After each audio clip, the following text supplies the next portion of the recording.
Well, I work for Elanco. We're an animal health company. You all know that. We're engaged in these conversations and heavily engaged. Not only engaged, but we're invested in these conversations in a big kind of way. A little bit about how we started. Elanco started as an animal health company in 1954, and our job at that time was to sell animal health products to the industry. And we did our due diligence in terms of going through the regulatory process and getting all the check marks on regulatory certification and getting our license to be able to sell and promote our products. And in 2007, we had a changeover in president and a new look at our business. And actually from the ground up, this came from the employees of Elanco. It didn't come from the top down. It came from the ground up, said, we are engaged in food production. We need to be more engaged. We need to be invested in food production. And as a result of employee investing themselves, we took on hunger as a case that we were going to work on. Not only hunger around the world, but hunger within our own communities. And we realized that wasn't enough. That was contributing our time, but we realized there was more to contribute than that. And we started getting involved in food security and investing our resources as well into the topic of food security. And by 2015, last year, that's converted into One Health, which One Health, if you saw Dr. Carrie Kefeber's talk, One Health is healthy food, healthy animals, healthy people, healthy planet. So another way of stating sustainability. My title is Global Sustainability Lead. I've had a sustainability in my title for the last 7 years. That's the investment that Elanco is putting into that. Now, that's my role, but what is it that I do? Well, one of the questions I asked 5 years ago is, we've got a whole group of people over here talking about 2050 and more food. And we got a whole other group of people over here talking about we need to freeze or reduce the environmental footprint of food production. And to me, I'm going, wait a minute, is that even biologically possible? Is it really possible? And so we did some research into looking at whether it was possible or not. And biologically speaking, by the genetics that exist today in the animal populations for beef, good news, pork and dairy, all good news. We can at least freeze, if not reduce, the environmental footprint and still meet that 2050 target of having to produce 60% more food. Now, for poultry meat and eggs, we're approaching some genetic limits. The easiest one to talk about is eggs. It takes a chicken 25 hours to produce an egg.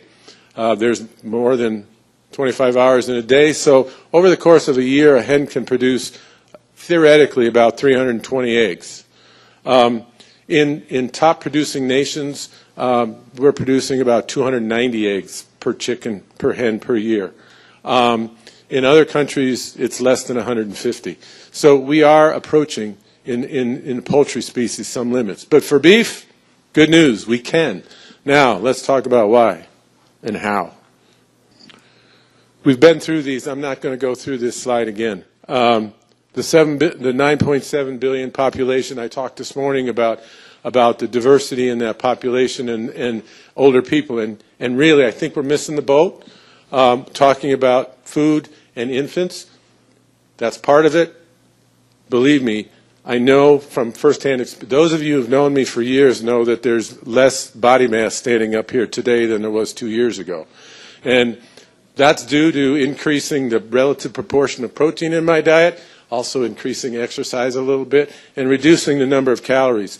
But it's focused on increasing protein in a more balanced diet. And I can tell you another experience with my mother, 91 years old. She was on her deathbed in February of this year and survived on something called a Boost or Ensure. And I don't know if it's available in other parts of the world, but as you know, it's a high-protein drink. That's all she could consume. It got her through the hospital. She actually made it to a nursing home.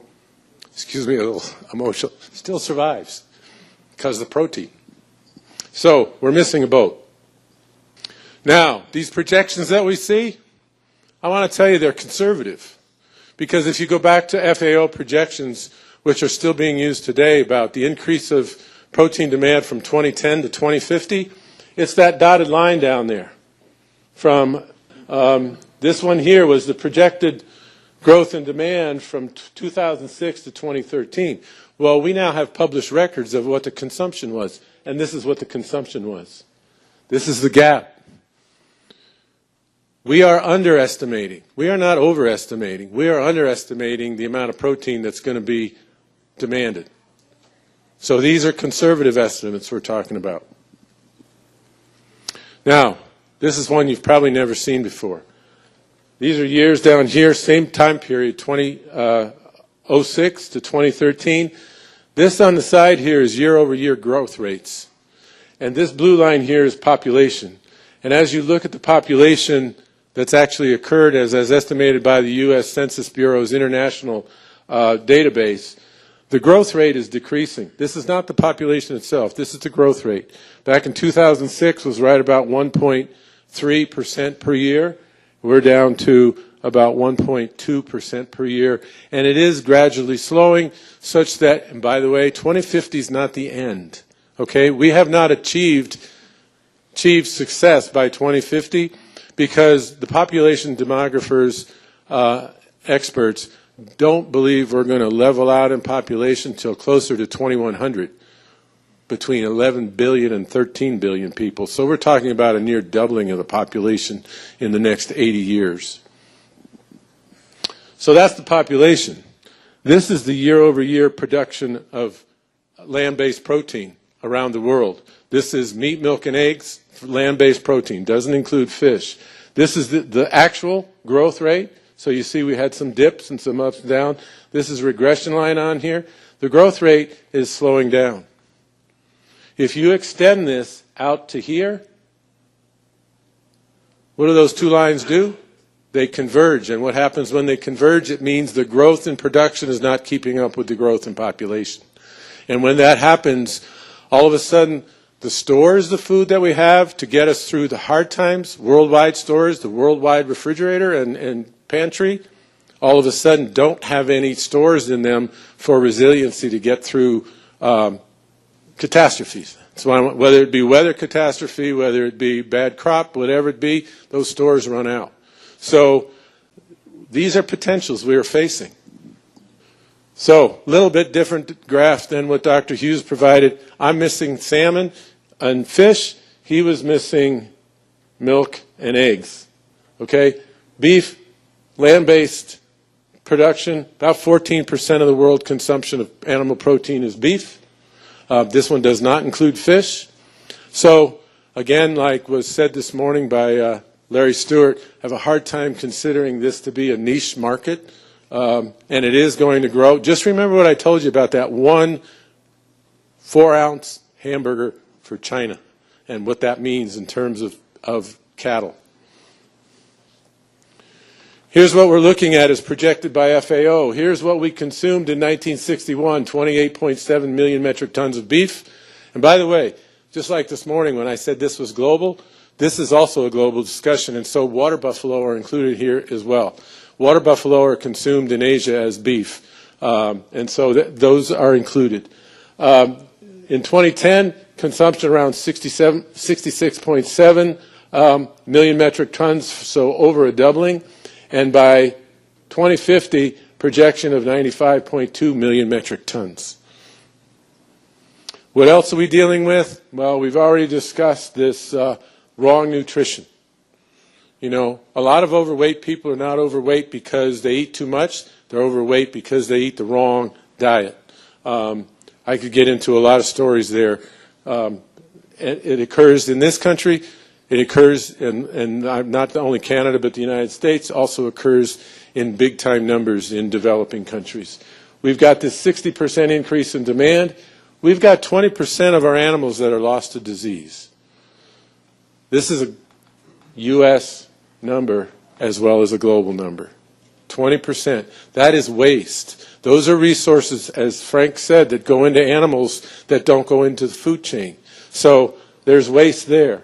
So this is an animal health and welfare issue right here. Is that the right term? My teammate in animal welfare is over at the side of the room. So I have several people I'm monitoring in the room to see if I'm on the right track. She's one of them. And then, of course, This is from World Wildlife Fund. We're using 1.6 planets today. That means we're dipping into the principal on our natural resource account. And we're not only spending the dividends, we're spending the resources. And this number keeps increasing. A couple of years ago, this was only 1.5 planets. If we keep going at the rate we're going, I forget exactly when it is, but in the next 20 or 30 years, I believe it's double the rate of what the planet can replenish itself. Now, I want to bring up a term to you that you've never heard before. I'm almost positive. It's called an idle animal, and we discovered this when we were doing LCA work for some of this data I'm going to show you. Not quite LCA work, but some tracking. We were using average production numbers for, I should say average performance numbers for cattle and pigs and so on, and we couldn't get the numbers to reconcile. We always wound up, how come we're not coming up with the same number of animals when we put them through the model that are in the inventory? And we realized there's animals that don't get pregnant, but we keep them. There's animals that stop milking, and we keep them. And all of a sudden we realized there's animals out there that aren't doing anything except eating. And we developed a definition called idle animals. And think about your car idling out in your yard overnight with nobody in it, not going anywhere, just burning fuel. And that's essentially what idle animals are doing. Idle animals are animals that are not pregnant, they're fully grown, they're not lactating, they're not doing work, so they're not pulling plows, or they're not being kept for breeding purposes, like the bulls we saw on the tour a couple days ago. If they're not doing any of those things and they're still here, they're eating their maintenance requirement, but they aren't contributing those resources to the food chain. When I looked through I scoured the scientific literature for 2 days, couldn't find this term. Scoured the public literature for 2 days, couldn't find this. Googled it, and the only thing that Google came up with was a set of toys you could give your idle kitty. This is a really big source of waste. We did an estimate of cattle and swine consumption by estimating how many idle animals were out there in the world. This number needs validation, needs verification, needs to be looked at more intently. But our initial estimate is 22% of the resources consumed by cattle and pigs are going into idle animals. Our 2 tours that we went on talked about this number, and I'm not even sure they were knowing about it. When Sherry Caperthorne, for those of you who were on the tour, said cattle over 1,400 pounds, the mama cows over 1,400 pounds, she can't afford to keep them. 1,400 pounds is basically the primary input into what that cow's maintenance weight is. A 1,500 cow requires more feed than a 1,400 pound cow. So what was she doing by getting rid of big mama cows? She's reducing her maintenance overhead. She also said cows not pregnant don't make it, reducing her maintenance requirement for the beef she's putting out on hers. And then when we were at 3S Ranch, Mr. Siebel goes, I've reduced my first calving from 3 years to 2 years of age. Again, reducing the amount of idle time cows are spending on those ranches. Big opportunity here to look at idle animals around the world. And when you brought up horses and cats, this term came to mind. So this was done, and thanks to my 2 peer reviewers over here, I have a little correction for anybody that was in the first one. This was done for dairy. It's not completely applicable to a beef cow because a beef cow doesn't get fed the same kind of ration that a dairy cow does. But it gives you a sense of what adding 1 more cow to the population in dairy does. So that's what we did. We published a paper. It's in the Journal of Dairy Science. This information is in there. That's where it's derived from. It's from Jude Capper and myself. It was published in 2012. If you add 1 more cow in a dairy population, you also add a heifer, because there's the ratio of growing replacement heifers to the number of dairy cows is very close 1 to 1. You also add some fraction of a bull because you have to get that cow pregnant. And so we've rolled those numbers for the replacement animal and the bull into these numbers here and allocated it to individual cow. When you do that, when you add one more dairy cow to the population, you add between 10 and 12 metric tons of feed per year. That's just to keep her alive. That's not her milk production. That's just to keep her alive, her maintenance requirement. You require 2.1 to 2.2 acres in the United States. This is not a global number. This is a U.S. number. You water for animal consumption, and I actually updated this number and forgot and didn't update this here. Our original number just included consumption. This one includes irrigation, and that's the mistake I made earlier today. Irrigation and sanitation are included in here. So water use is 233,000 to 423,000 gallons of water.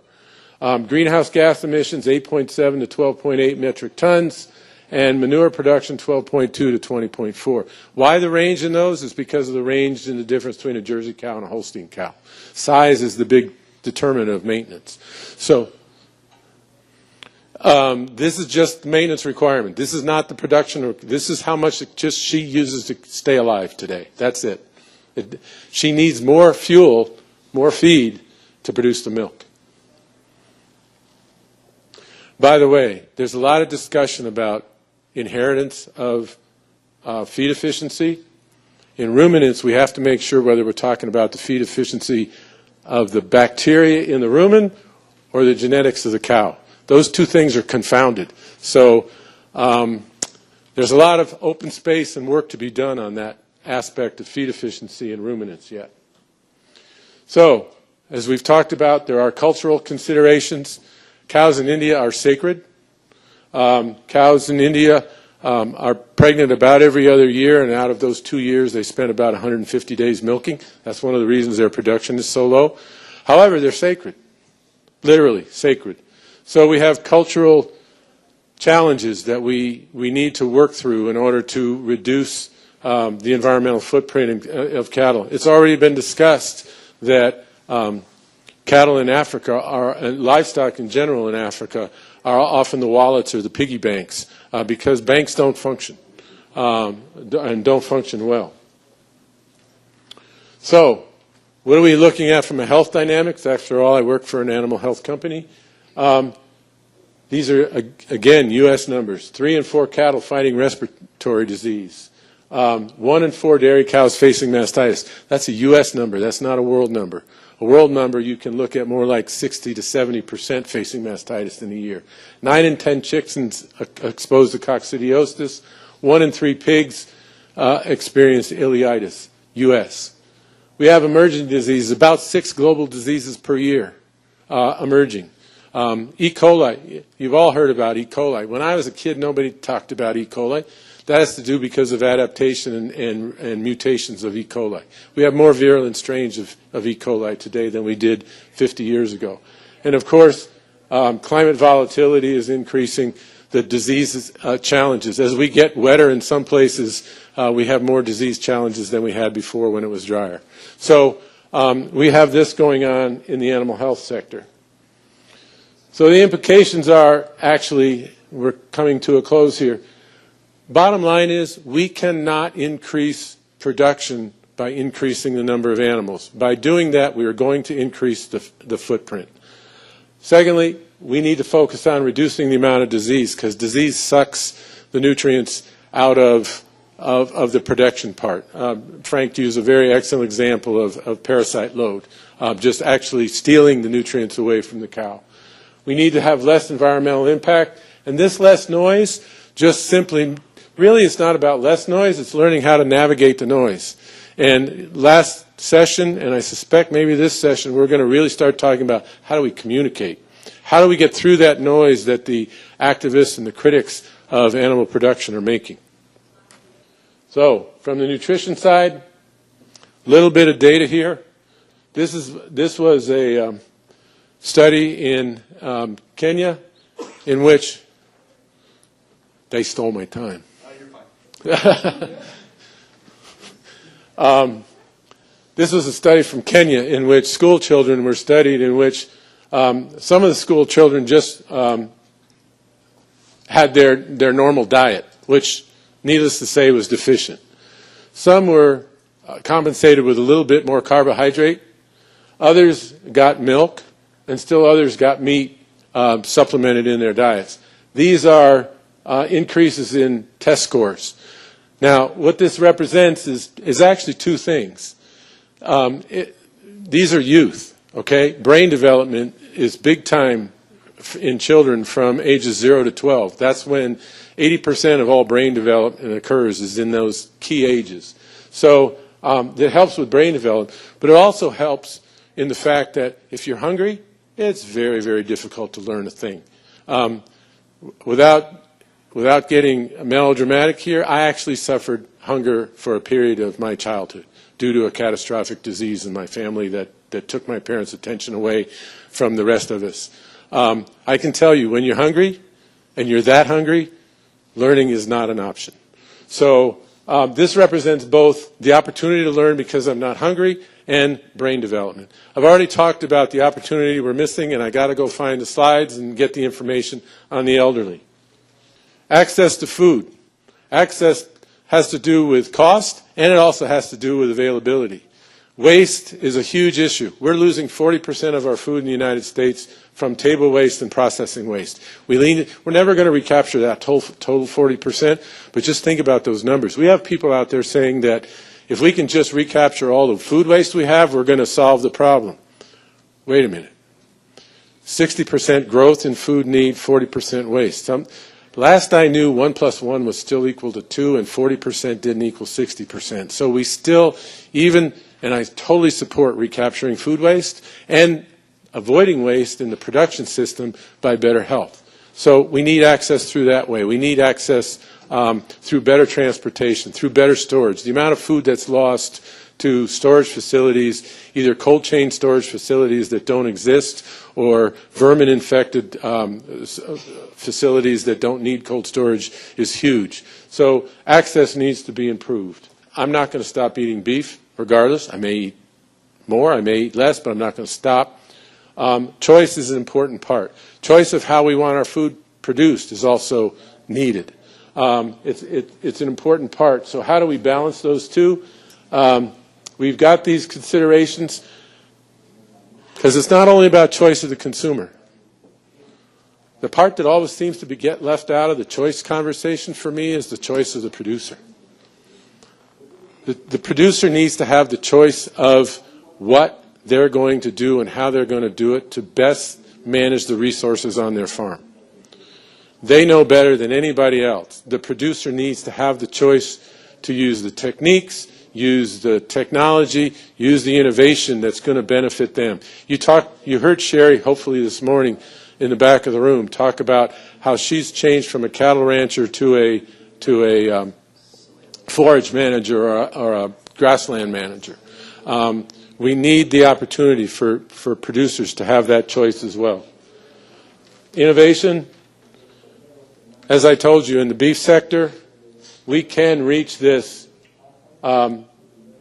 meeting demand with the same number of cattle if we allow innovation, if we allow the adoption of innovation that already exists, if we provide for all those things that have been talked about in terms of education and so on. Worldwide, we can meet this demand. We can also do it for swine. We can also do it for dairy. This is what we save. Right now, we're currently at a total water utilization for consumption of around 1.68 billion gallons of water for cattle and buffalo for consumption. If we go and satisfy the demand by adding the number of cattle, given the efficiencies that exist in the global system today, we're going to need 2.38 billion cattle. We can do it if we allow efficiencies to come into play, if we allow education, if we allow those kinds of things. We're going to do it with 1.7. If we look at what the resources are when we do that, we go from, I think I misspoke on the last slide, we go from 13.1 billion metric tons of feed required in today's system. Without it, we would go to 18.7. We can stay at that 13.1 if we allow this efficiency to move forward. Our water consumption will increase from 5.76 to 8.23. We can keep it at that 5.76. Lastly, I just want to mention the health, and this is a repetition of a slide Dr. Kefauver put up. Health is an extremely important part. Elanco is focusing on its responsibility in this section. We understand antibiotics have been overused, misused, and there's areas of the world where we need help in terms of putting regulatory structures into place. There are places in the world where antibiotics are sold like candy. It's out of our direct control right now. We need regulatory help and oversight to see that happen. But from just a use evaluation in places in the developed part of the world, we are very much focusing on developing alternatives to antibiotics that prevent disease as opposed to having to cure disease. The social and the economic considerations, extremely important, just as important as the efficiency and the resource use. So in the end, here's the challenges: 60% more feed, or 60% more animal protein. We've got emerging diseases. We're using too many resources. We have mega forces in here. I want to leave you with something I said this morning. Hunger leads to civil strife. If civil strife goes on long enough, it becomes more than strife. It becomes conflict. And there are evidences of that going on around the world right now. Those of you who are from Europe, I just saw in the news last night 11,000 people rescued yesterday in the Mediterranean from boats heading from Africa to Europe. Just yesterday, 11,000 people. People get that hungry that that's all they think about is food, and they will go to where the food is. The other thing is tell your story. Talk about the benefits of beef. It's more than just meat. There's micronutrients, iron, B12, high-quality protein. There are 11 essential amino acids that don't come very well from plant, that come from meat much more readily. Talk about the grasses they consume that humans cannot eat. Talk about the land that they graze that can't be cultivated, that can't be used for any higher or better purpose. Talk about the fact that they replaced the bison that used to roam. 70 to 90 million bison roam the Midwest, the West and Far West, revitalizing the soil, providing nutrients to the soil. We as mankind virtually eradicated those bison. Cattle are replacing, doing what they're doing.